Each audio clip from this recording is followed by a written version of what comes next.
everyone? This is Ed, and we're back to talk film. It's the new year, and that means, well, nothing other than that I've been watching movies. Today I want to do something I did last month, which was tell you about all the films that I watched the month before. So here we go. These are all the films I watched in January of 2022. Don't Look Up is the film that I ended the year 2021 with. I still have mixed feelings about this movie. There's things that I love, there's things that I don't, but I felt I needed to watch it again. This was a movie that I was looking forward to for the entirety of 2021, and after finally getting to see it, I can say that, well, it was what I thought it was, and maybe I wasn't ready for it. All the stuff with the family of pigs was really cool. I really like the idea of seeing animals just being animals, and that's it. After about 40 minutes though, I'm not sure it was able to really fully hold my attention. I might need a rewatch, but I feel like this would have been much better suited in a movie theater. I'll say this though, that ending really sent me for a loop, and it really made me reconsider everything I had seen for the entirety of the movie leading up to then.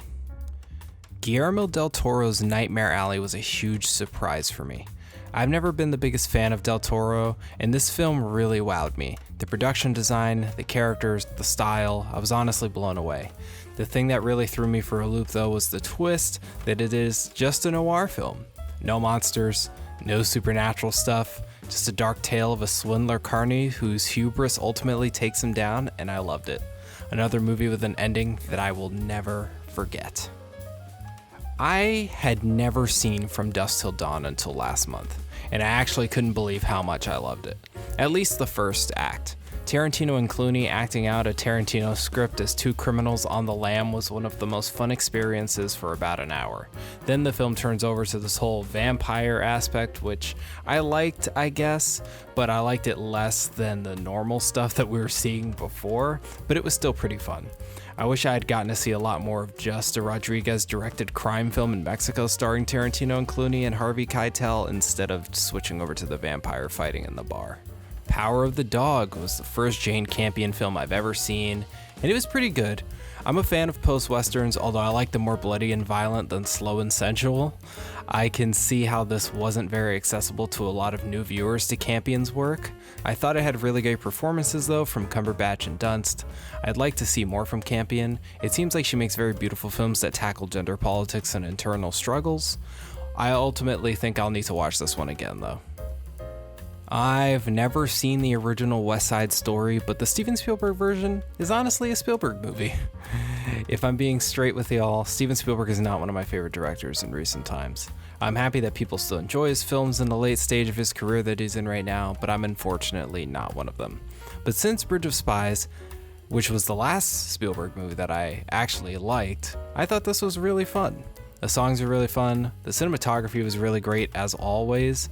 I loved how the film was shot. I loved the more thorough inclusion of Puerto Ricans and the culture and the politics surrounding the time in this film. I, however, didn't really buy into the love story too much, but I did really dig the ending. Paolo Sorrentino is one of the creative voices that I get the most excited to hear from. The Young Pope and The New Pope are some of my favorite pieces of television of all time. The Great Beauty is legendary, so I was excited to see a new film from him. And to be honest, Hand of God was pretty sweet, very philosophical, very beautifully shot, very intimate. I didn't connect with this one as much as I hoped I would though. I don't know if it's because I couldn't get with the actor on a level or what it was, but ultimately I wasn't as wowed by this movie as I really hoped I would be as a fan of Sorrentino's past work.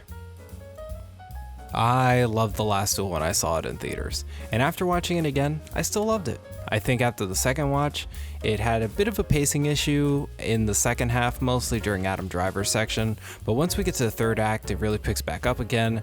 It's still really awesome in my opinion. It's one of my favorite Ridley Scott movies in a while. I'm a Steven Soderbergh fan, and getting to finally see Sex, Lies, and Videotape really highlighted exactly what I like about Soderbergh.